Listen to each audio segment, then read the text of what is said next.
Kinding Sindaw is a nonprofit dance organization that celebrates the lost traditions of the Philippines. Today is the dress rehearsal for their upcoming premiere performance, hosted by La Mama. It is very important for New York to have Kinding Sindaw.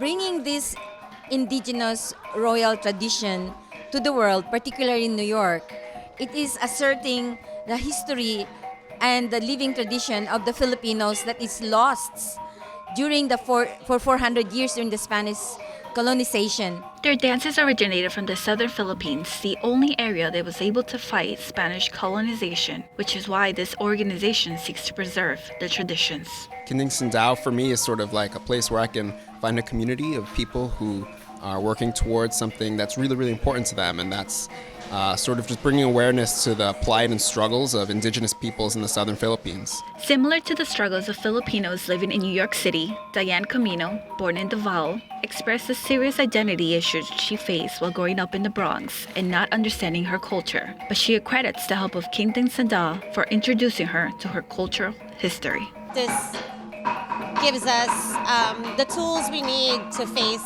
a lot of other, trials and tribulations that we face in even adulthood. Like even as a teenager, growing up in the Bronx, amongst all different kinds of cultures.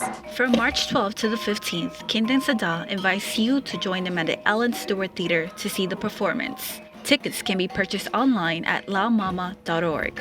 This dance organization will continue to strive and preserve the legacy of the Filipino heritage through dance and activism. Reporting for BronxNet, Nancy Ramirez.